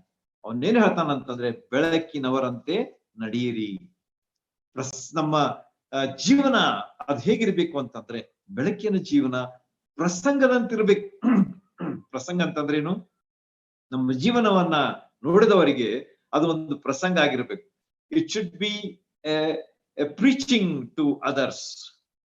ಬೇರೆಯವರು ನಮ್ಮ ನೋಡುವಾಗ ಹೌದು ಇವರು ಕ್ರೈಸ್ತರು, ಇವರಲ್ಲಿ ಬೆಳಕಿದೆ, ಈ ಬೆಳಕನ್ನು ನಾನು ನನ್ನ ಜೀವನದಲ್ಲಿ ಪಡ್ಕೊಳ್ಬೇಕು ಎಂಬಂತಹ ವಿಚಾರ ಬರುವಂತಹ ಒಂದು ಜೀವಿತ ನಮ್ಮ ಜೀವಿತ ಆಗಿರ್ಬೇಕು.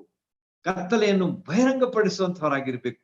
ಎಷ್ಟೋ ಸಲ ನಾವೇನ್ ಮಾಡ್ತೀವಿ ಅಂತಂದ್ರೆ ವಿ ಕಾಂಪ್ರಮೈಸ್, ನಾವು ಹೊಂದಾಣಿಕೆ ಮಾಡ್ತೇವೆ ನಮ್ಮ ಜೀವನದಲ್ಲಿ. ಕೆಟ್ಟದ್ದು ಬಂತು, ಅದು ಕತ್ತಲೆ ಇದೆ, ಇರ್ಲಿ ಬಿಡಪ್ಪ, ಇರ್ಲಿ, ಹೋಗ್ಲಿ ಹೋಗ್ಲಿ ಹೋಗ್ಲಿ ಅಂತ ಹೇಳ್ತೀವಿ. ನೋ, ನಮ್ಮ ಜೀವನದಲ್ಲಿ ನಾವು ಯಾವಾಗ ಬೇರೆಯವರಲ್ಲಿ ಕತ್ತಲೆ ಕಾಣ್ತದೆ ಅವಾಗ ನಾವು ಅವರಿಗೆ ಬಿರುಸಾಗಿ ಕಠೋರವಾಗಿ ಅವ್ರ ಮನ ನೋಯಿಸುವಂತೆ ಹೇಳ್ರಿ ಅಂತ ಹೇಳುದಿಲ್ಲ ನಾನು. ಆದರೆ ಅವರನ್ನ ಯಾವ ರೀತಿಯಾಗಿ ನಾವು ಅವರಿಗೆ ಬೆಳಕಿನ ವಿಷಯವಾಗಿ ತಿಳಿಸ್ಬೇಕು, ಆ ಬೆಳಕಿನ ಮೂಲಕವಾಗಿ ಕತ್ತಲೆಯನ್ನು ಯಾವ ರೀತಿಯಾಗಿ ಓಡಿಸ್ಲಿಕ್ಕೆ ಆಗ್ತದೆ ಎಂಬಂತ ಒಂದು ಜೀವಿತ ನಮ್ದಾಗಿರ್ಬೇಕು.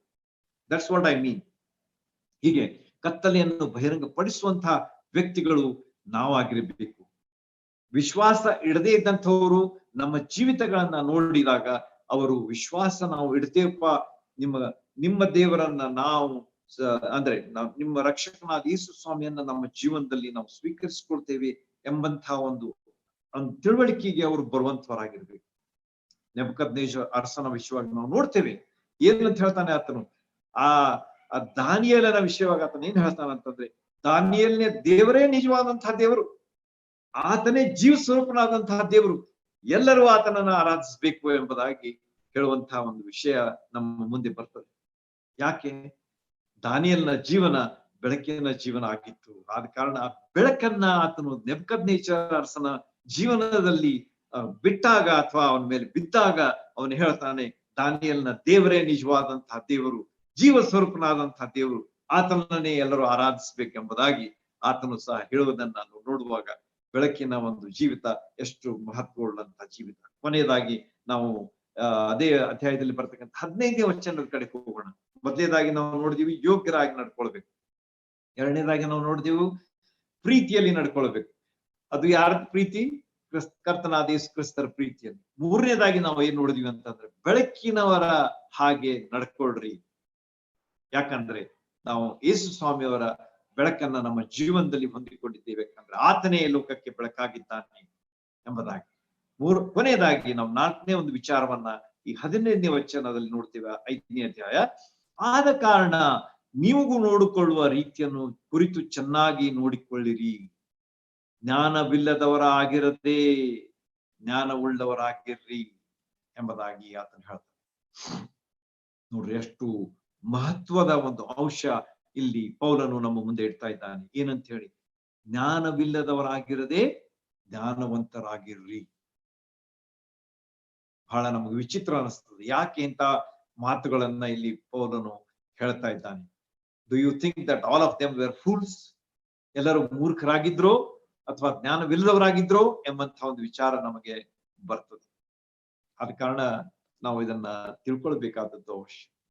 ಎಷ್ಟೋ ಸಲ ನಾವೇನ್ ಅನಿಸ್ತದೆ ಅಂತಂದ್ರೆ, ನಾವು ಬಹಳ ಜಾಣರು, ನಮಗೆ ಬಹಳ ಬುದ್ಧಿ ಇದೆ, ನಮಗೆ ಬಹಳ ಜ್ಞಾನ ಇದೆ ಎಂಬುದಾಗಿ ನಮ್ಗೆ ಎಷ್ಟೋ ಸಲ ಅನಿಸ್ತದೆ. ಬಟ್ ಅದು ನಿಜವಾಗಿ ನಾವು ಏನು ಜ್ಞಾನ ತಿಳ್ಕೊಳ್ತೇವೆ, ನಾವು ಏನು ಬುದ್ಧಿ ಅಂತ ತಿಳ್ಕೊಳ್ತೇವೆ, ಅದು ದೇವ್ರ ಮುಂದೆ ಸರಿಯಾದದ್ದು ಇಲ್ಲದೆ ಹೋಗಿದ್ರೆ ಅದು ಏನಾಗಿದೆ ಅಂತ ಅದು ಮೂರ್ಖತನನೇ ಆಗಿರ್ತದೆ. ದೇವರ ಭಯ ಜ್ಞಾನಕ್ಕೆ ಮೂಲ ಎಂಬುದಾಗಿ ನಾವು ಕೀರ್ತನೆಯಲ್ಲಿಯೂ ನೋಡ್ತೇವೆ, ಜ್ಞಾನೋಕ್ತಿಯಲ್ಲಿಯೂ ಸಹ ನೋಡ್ತೇವೆ. ಹೀಗೆ ನಮ್ಮ ಜೀವನದಲ್ಲಿ ನಾವು ದೇವರ ಭಯ ಪಡುವಂತಹ ಒಂದು ಸಮಯದಲ್ಲಿ ನಾವೇನಾಗ್ತೇವೆ ಅಂತಂದ್ರೆ ಜ್ಞಾನವಂತರಾಗ್ತೇವೆ, ಬುದ್ಧಿವಂತರಾಗ್ತೇವೆ. ಜ್ಞಾನ ನಮ್ಮ ಜೀವನದಲ್ಲಿ ಕಂಡು ಬರ್ತದೆ, ಜ್ಞಾನದಿಂದ ನಾವು ಜೀವಿಸಲಿಕ್ಕೆ ಸಾಧ್ಯವಾಗ್ತದೆ ಎಂಬುದನ್ನ ಈ ಭಾಗದಲ್ಲಿ ಪೌಲನು ನಮಗೆ ತಿಳಿಸ್ಕೊಡ್ತಾ ಇದ್ದಾನೆ. ಹೀಗೆ ನಮ್ಮ ಜೀವನದಲ್ಲಿ ಜ್ಞಾನವಂತರಾಗಿರ್ರಿ. ನಮ್ಮ ಹೆಜ್ಜೆ ಹೇಗಿರ್ಬೇಕು? ಎಚ್ಚರದಿಂದ ನಾವು ಇಡ್ಬೇಕಾದಂತ ಹೆಜ್ಜೆ ಆಗಿರ್ಬೇಕು. ಮೂರ್ಖತನ ಏನ್ ಮಾಡ್ತಾ ಅಂತಂದ್ರೆ ನಾಶಕ್ಕೆ ಒಯ್ತದೆ. ನಾವು ಪ್ರಾಬ್ಸ್ ಅಂತಂದ್ರೆ ಜ್ಞಾನೋಕ್ತಿಗಳಲ್ಲಿ ಅನೇಕ ಮಾತುಗಳನ್ನ ನೋಡ್ತೀವಿ. ಸಮಯ ಇಲ್ಲದ ಕಾರಣ ನನಗೆ ಹೇಳಿಕ್ಕೆ ಆಗುದಿಲ್ಲ. ಹೋದ್ರೆ ಅದನ್ನ ಯಾವ ರೀತಿಯಾಗಿ ಜ್ಞಾನವಿಲ್ಲದವರ ಪರಿಸ್ಥಿತಿ ಹೇಗಿದೆ ಎಂಬುದನ್ನ ಜ್ಞಾನೋಕ್ತಿ ನಮಗೆ ತಿಳಿಸ್ತದೆ. ನಾಶಕ್ಕೆ ಅದು ಗುರಿ ಮಾಡ್ತದೆ, ಇತರರಿಗೂ ಸಹ ಅದು ಅಪಾಯವನ್ನ ತಂದು ಓಡ್ತದೆ. It brings a danger in the lives of others. Our foolishness brings danger in the life of others. ಬೇರೆಯವರ ಜೀವನದಲ್ಲಿಯೂ ಸಹ ಅದು ಅಪಾಯಕ್ಕೆ ನಡೆಸ್ತದೆ.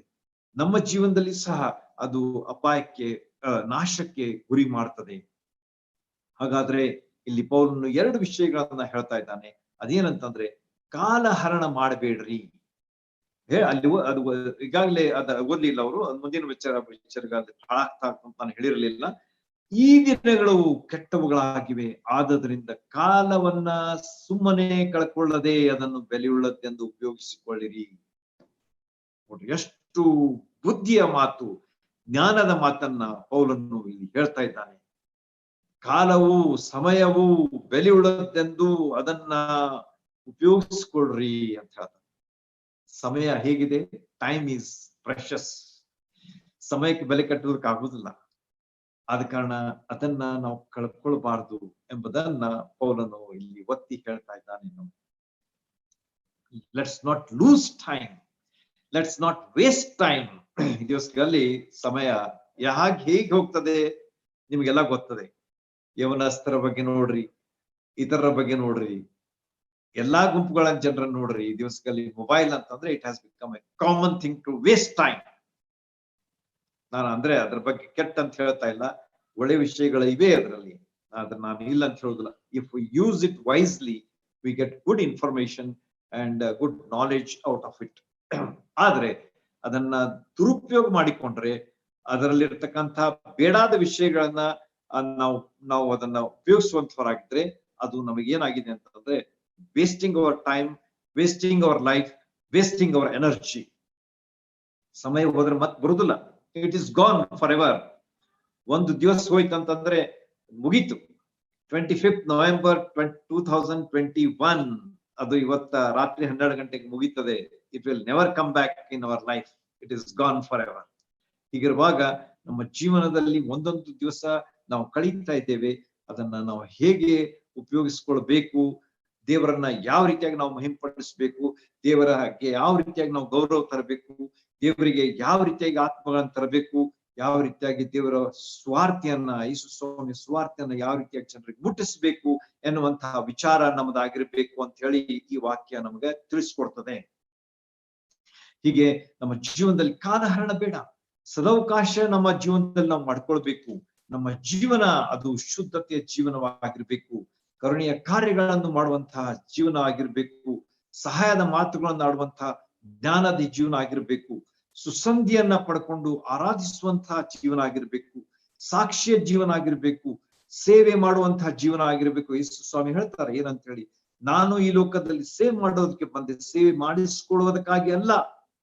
I have come to minister, not to be ministered unto ಎಂಬುದಾಗಿ ಹೇಳ್ತಾರೆ. ಸೇವೆ ಮಾಡುವುದಕ್ಕೆ ಬಂದಂತ ಯೇಸು ಸ್ವಾಮಿಯ ಆ ಒಂದು ಉದಾಹರಣೆಯನ್ನ ನಾವು ಯಾವಾಗಲೂ ಪಾಲಿಸುವಂತವರಾಗಿರ್ಬೇಕು.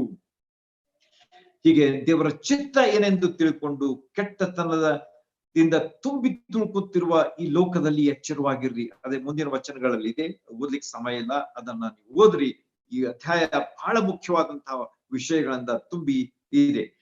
ದೇವರ ಚಿತ್ತ ಏನೇ ಬಂದನ್ನು ತಿಳ್ಕೊಳ್ರಿ. ಕೆಟ್ಟತನದಿಂದ ತುಂಬಿ ತುಳುಕುತ್ತಾ ಇದೆ ಈ ಲೋಕ. ಏನ್ ಹೇಳ್ತಾನ ನೋಡ್ರಿ, ಎಲ್ಲಾ ಈ ವಿಷಯಗಳನ್ನ ಆಗ್ಲೇ ಬರೆದ್ಬಿಟ್ಟಾನು. 2000 ವರ್ಷಗಳ ಹಿಂದೆ ಆತನ ಎಲ್ಲಾ ಈ ವಿಷಯಗಳ ಬಗ್ಗೆ ಹೇಳ್ಬಿಟ್ಟಿದ್ದಾನೆ. ಯಾವ ರೀತಿಯಾಗಿ ಈ ಲೋಕ ಕೆಟ್ಟತನದಿಂದ ತುಂಬಿ ತುಳುಕ್ತಾ ಇದೆ ನೋಡ್ರಿ. ಈ ದಿವಸಗಳಲ್ಲಿ ಏನ್ ನಡೀತಾ ಇದೆ? ಜನರ ಮೇಲೆ ಜನ, ರಾಜ್ಯರ ಮೇಲೆ ರಾಜ್ಯ, ದೇವರು ಕೊಟ್ಟಂತ ಸ್ವಾತಂತ್ರ್ಯವನ್ನ ಮೊಟಕುಗೊಳಿಸ್ಲಿಕ್ಕೆ ಸರ್ಕಾರಗಳು ಪ್ರಯತ್ನಿಸುವಂತಹ ದಿವಸಗಳು ಈ ದಿವಸಗಳಲ್ಲಿ ಇವೆ ಎಂಬುದನ್ನ ಹೇಳುವಾಗ, ಎಂಥ ಕೆಟ್ಟ ದಿವಸಗಳಲ್ಲಿ ನಾವು ವಾಸಿಸ್ತಾ ಇದ್ದೇವೆ ಎಂಬುದನ್ನ ನೀವು ಎಚ್ಚರವಾಗಿ ತಿಳ್ಕೊಳ್ರಿ. ಬಹಳ ಮುಖ್ಯ. ಸಮಯ ದಾಟ್ತಾ ಇರುವಾಗ ನಮ್ಮ ಜೀವನ ಹೇಗೆ ನಾವು ಕಳೀತಾ ಇದ್ದೇವೆ, ಲಕ್ಷ್ಯಪೂರ್ವಕವಾಗಿ ನಾವು ಅದನ್ನು ಉಪಯೋಗಿಸ್ತಾ ಇದ್ದೇವು ಎಂಬುದನ್ನ ನಾವು ತಿಳ್ಕೊಳ್ರಿ. ಜ್ಞಾನಿಯಾದಂತಹ ದಾನಿಯೇಲನ ವಿಷಯವಾಗಿ ಯೋಚನೆ ಮಾಡ್ರಿ. ಯಾವಾಗಲೂ he is a first very wise man ಎಂಬುದಾಗಿ ಅವನ ವಿಷಯವಾಗಿ ನಾನು ಹೆಚ್ಚಿಗೆ ಹೇಳುವುದಿಲ್ಲ. ಓದ್ರಿ, ಅಲ್ಲಿರ್ತಕ್ಕಂಥ ಅವನ ಜೀವನ ಚರಿತ್ರೆಯನ್ನ ನೀವು ಅವಲೋಕಿಸ್ರಿ. he was living up to his ripe old age. ಅವನು ಸಾಧಾರಣ 75 ವರ್ಷಕ್ಕಿಂತಲೂ ಹೆಚ್ಚು ವರ್ಷ ಬಾಳಿದಂತ ಒಬ್ಬ ಒಬ್ಬ ದೇವರ ಮನುಷ್ಯ, ದೇವರಿಗೆ ಅತಿ ಪ್ರಿಯನು ಎಂಬುದಾಗಿ ಕರೆಸಿಕೊಂಡಂತಹ ಒಬ್ಬ ವ್ಯಕ್ತಿ, ಜ್ಞಾನ ಬುದ್ಧಿಯಿಂದ ತುಂಬಿ ತುಳುಕುವಂತಹ ಒಬ್ಬ ವ್ಯಕ್ತಿ ದಾನಿಯೇಲನಾಗಿದ್ದ. ಹೀಗೆ ನಮ್ಮ ಜೀವನದಲ್ಲಿ ಜ್ಞಾನಿಗಳಾಗಿ ನಾವು ಜೀವಿಸಬೇಕಾದದ್ರ ಅವಶ್ಯಕತೆ ಉಂಟು ಎಂಬುದನ್ನ ಪೌಲ ಹೇಳ್ತಾನೆ. ಜ್ಞಾನವಿಲ್ಲದವರ ಹಾಗೆ ಜೀವಿಸಬೇಡ್ರಿ, ಜ್ಞಾನ ಉಳ್ಳವರ ಹಾಗೆ ಬಾಳಿರಿ ಎಂಬುದಾಗಿ ಇಲ್ಲಿ ಪೌಲನು ಹೇಳುವಾಗ, ದಾನಿಯೇಲನ ನೆನಪು ನಿಮ್ಮ ಜೀವನದಲ್ಲಿ ಯಾವಾಗ್ಲೂ ಇರಲಿ. ಯಾವ ರೀತಿಯಾಗಿ ಎಷ್ಟೋ ಅರಸುಗಳ ಕೈಯಲ್ಲಿ ಕೆಲಸ ಮಾಡಿದಂತಹ ಒಬ್ಬ ವ್ಯಕ್ತಿ, ಅಲ್ಲಿ ಇರ್ತಕ್ಕಂಥ ಸಾಧಾರಣ 70ಕ್ಕಿಂತಲೂ ಹೆಚ್ಚು ಜನರ ಬುದ್ಧಿವಂತರು, ಅಧಿಕಾರಿಗಳು ಅವರಲ್ಲಿ ಮೊದಲಿಗೆ ಅವನಾಗಿದ್ದ. He was first amongst all these 70+ people who were in charge of the government. ಸರ್ಕಾರ ನಡೆಸತಕ್ಕಂತ 70ಕ್ಕಿಂತ ಹೆಚ್ಚಿನ ಜನರಲ್ಲಿ ಮೊದಲೇ ವ್ಯಕ್ತಿ ಯಾರಾಗಿದ್ರು ಅಂತಂದ್ರೆ ದಾನಿಯೇಲನ ಬಗ್ಗೆ ಹೋದ್ರೆ ನೀವು ಎಷ್ಟು ಅದ್ಭುತವಾದ ವಿಷಯಗಳನ್ನ ಅವನ ಬಗ್ಗೆ ನಾವು ನೋಡ್ತೀವಿ. ಯಾಕಂದ್ರೆ ದಾನಿಯೇಲನು ಜ್ಞಾನಿಯಾಗಿದ್ದ. ಅವನಲ್ಲಿರ್ತಕ್ಕಂಥ ಜ್ಞಾನದಿಂದ ಆತನು ದೇವರಿಗೆ ಗೌರವ ತರುವಂತಹ ವ್ಯಕ್ತಿ ಆಗಿದ್ದ, ದೇವರಿಗೆ ಮಹಿಮೆ ತರುವಂತಹ ವ್ಯಕ್ತಿ ಆಗಿದ್ದ. ದೊಡ್ಡ ದೊಡ್ಡ ಅರಸರನ್ನ ದೇವರ ಜ್ಞಾನಕ್ಕೆ ಆತ ನಡೆಸಿದಂತಹ ಒಬ್ಬ ವ್ಯಕ್ತಿ ದಾನಿಯೇಲನಾಗಿದ್ದ. ಹೀಗಿರುವಾಗ ನಮ್ಮ ಜೀವನದಲ್ಲಿ ಈ ಉದಾಹರಣೆಗಳು ನಮ್ಮನ್ನು ಯಾವಾಗಲೂ ಎಚ್ಚರಿಸ್ತಾ ಇರಲಿ. ನಮ್ಮ ಕ್ರಿಸ್ತಿಯ ಜೀವನ, ಕ್ರೈಸ್ತರ ಅಂತ ಹೇಳಿ ಕರೆಸಿಕೊಳ್ಳೋದು ಒಳ್ಳೆಯದು, ಆದ್ರೆ ಕ್ರೈಸ್ತರು ಎಂಬುದಾಗಿ ಕರೆಸಿಕೊಂಡಂತಹ ಜೀವನ ಹೇಗಿರ್ಬೇಕು? ಯೋಗ್ಯವಾಗಿರ್ಬೇಕು, ಪ್ರೀತಿಯಿಂದ ತುಂಬಿರ್ಬೇಕು, ಬೆಳಕಿನಿಂದ ತುಂಬಿರ್ಬೇಕು, ಜ್ಞಾನದಿಂದ ತುಂಬಿರ್ಬೇಕು ಎಂಬುದನ್ನ ಈ ಹೊತ್ತು ನಾವು ನೋಡಿದ್ದೇವೆ. ನಮ್ಮ ಜೀವನದ ಪ್ರಯಾಣ ನಾವು ನಡೆಸ್ತಾ ಇದ್ದೇವೆ, ದಿನದಿಂದ ದಿನಕ್ಕೆ ನಾವು ಕಳೀತಾ ಇದ್ದೇವೆ. ಯೇಸು ಸ್ವಾಮಿಯವರೊಂದಿಗೆ ನಾವು ಜೀವಿಸುವುದಕ್ಕೆ ಯಾವಾಗ್ಲೂ ಮರೆಯೋದು ಬೇಡ. Let's walk with the lord. ದೇವರೊಂದಿಗೆ ನಮ್ಮ ಪ್ರಯಾಣ ಇರಲಿ ಯಾವಾಗ್ಲೂ. ಎಮಾউಸ್ ರೋಡ್ ನಲ್ಲಿ ಎಮಾউಸ್ ಊರಿಗೆ ಹೋಗ್ತಾ ಇರುವಾಗ ಅಲ್ಲಿ ಇದ್ದಂತಹ ದಂಪತಿಗಳು ಯೇಸು ಸ್ವಾಮಿಯವರೊಂದಿಗೆ ನಡೀತಾ ಹೋದಾಗ ಅವ್ರು ಏನ್ ಹೇಳ್ತಾರಂತಂದ್ರೆ, ಯೇಸು ಸ್ವಾಮಿ ಎಲ್ಲಾ ವಿಷಯಗಳನ್ನ ನಮ್ಗೆ ಹೇಳ್ತಾ ಇರುವಾಗ ನಮ್ಮ ಹೃದಯದಲ್ಲಿ ಉಕ್ಕಿ ಬಂದಂತ ಆಯ್ತು ಎಂಬುದಾಗಿ ಅವ್ರು ಹೇಳ್ತಾರೆ. How they were happy, how they were overjoyed. ಉಕ್ಕಿ ಬಂದಂತಹ ಒಂದು ಅನುಭವವನ್ನ ತಮ್ಮ ಜೀವನದಲ್ಲಿ ಅವ್ರು ಪಡ್ಕೊಂಡ್ರು. ದೇವರ ಒಂದು ಜ್ಞಾನವನ್ನು ಅವರು ಅಲ್ಲಿ ಅವತ್ತು ಕಂಡುಕೊಂಡ್ರು. ಯೇಸು ಸ್ವಾಮಿ ಹೇಳಿದಂತಹ ವಿಷಯಗಳನ್ನ ಕಂಡುಕೊಂಡ್ರು. ಸುರಕ್ಷಿತವಾದಂತಹ ಪ್ರಯಾಣ, ಸುಖಕರವಾದಂತಹ ಪ್ರಯಾಣ, ಸೋಲಿಲ್ಲದೆ ಜೀವನ ಜೀವಿಸುವಂತಹ ಜೀವಿತ ನಮ್ದಾಗಿರ್ಬೇಕು. ಸಂತೋಷದಿಂದ ಸದಾ ಮುನ್ನಡೆಯುವಂತಹ ಜೀವನ ಕ್ರಿಸ್ತಿಯ ಜೀವನ. ಇದನ್ನೇ ನಾವು ಈ ಲೋಕದಲ್ಲಿ ಇರುವಾಗ ಜೀವಿಸುವಂತವರಾಗಿ ಕ್ರೈಸ್ತರು ಎಂಬಂತ ಹೆಸರುಳ್ಳಂತ ನಾವು ಕ್ರಿಸ್ತನಿಗೋಸ್ಕರವಾಗಿ ಜೀವಿಸಿ ಆತನನ್ನ ಗೌರವಿಸುವುದಕ್ಕೆ ದೇವರು ನಮಗೆ ಸಹಾಯ ಮಾಡ್ಲಿ. ದೇವರ ನಾಮಕ್ಕೆ ಸ್ತೋತ್ರವಾಗಲಿ.